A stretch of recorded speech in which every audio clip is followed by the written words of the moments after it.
amasasi ga Bugingo ngatankanyemu bajja bagakuba gatankana ennyoko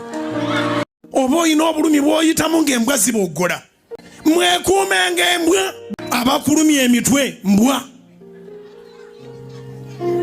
abakubuuza otandika ddi okukola mbwa bw'aba alina omulimu agukuwe abakugamba tolizimba mbwa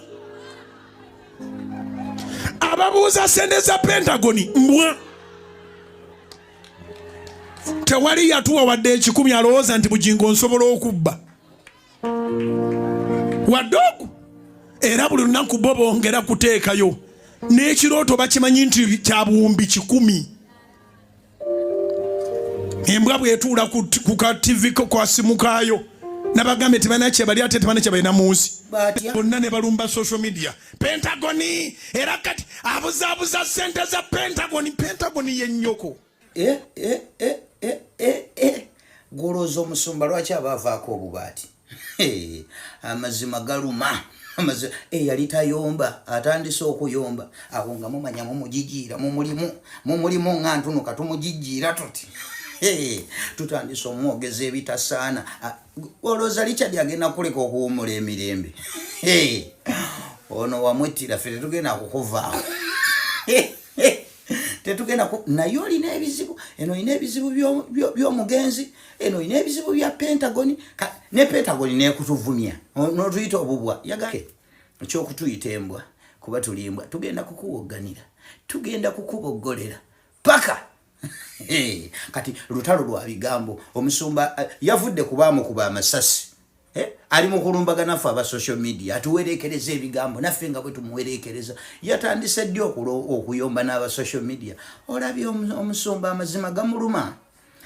gamuluma naye ffe weetuli tukulinze tetugenda kuzikiza nze nkubuulira bana abatugamba musimanyi twesibye mu diversion mutuleke tuli bangi abalala mugivemu mugira mukola emirimu emirala ffe tukyaliko mu diversion katono bwe tugigendamu bwe tudda bwe tuti wantemugenda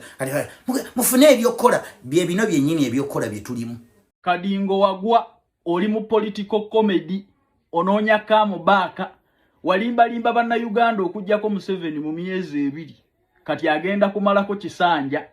otandise political comedy mu nguudo za Kampala issue bannayuganda gye baraising edda era ne contract government n'egikwasa General Muwoozi SFC yekola enguudo z'ekibuga Kampala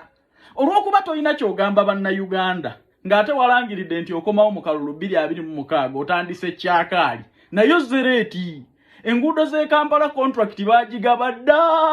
SFC ne budget baagigiwa eri mu kukakkala by'enguudo ezo kati mukaaya naki oli mu nguudo ezikolebwa otandise okulimbalimba bannayuganda mbwe twatandise struggle eno batandise okuzikola enguudo batandika lwe weekalakasiza lwe bakola bajeti y'enguudo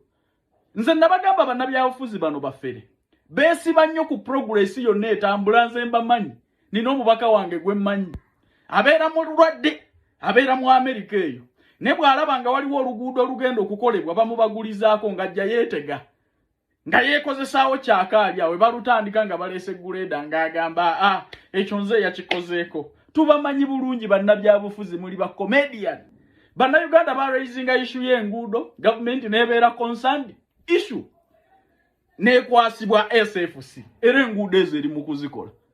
nayo zereti ez'enguudo General Muwoozi contract baagimukwasa olw'okuba oyagala kubeera part of progress obudde bwonna obumaze mu kyakaali nakubba bannayuganda mbw'ozannya firimu kati otandise ne tukimanyi bulungi nti SFC eri mukola nguudo za Kampala era contract baagiwa General Muwoozi kati okola kyakaali kiba contract bagiweggwe nga Lukwago bwe yali agyagala ate bannakampala mubeere bagezi ekizibu kya Kampala abadde Lukwago ng'ekizibu kya Mukono bwe kiri Nambooze bano abantu mubanootinge gwe wenna alonda Nambooze Mukono 2026 ojja kubeera enemy of progress of Mukono mbabuulira naawe anaasembeza Lukwago 2026 mu Kampala bw'aba asitamidde ekibuga kyaffe era obuli mulabe waffe nze abuuza nti ku Pentagon ne kibalama tubaweeko ki kuba ye entebe mwagivaako dda nina ekirowoozo munda muli munze nti Museveni agenda kutufuga paka kuwulira bubi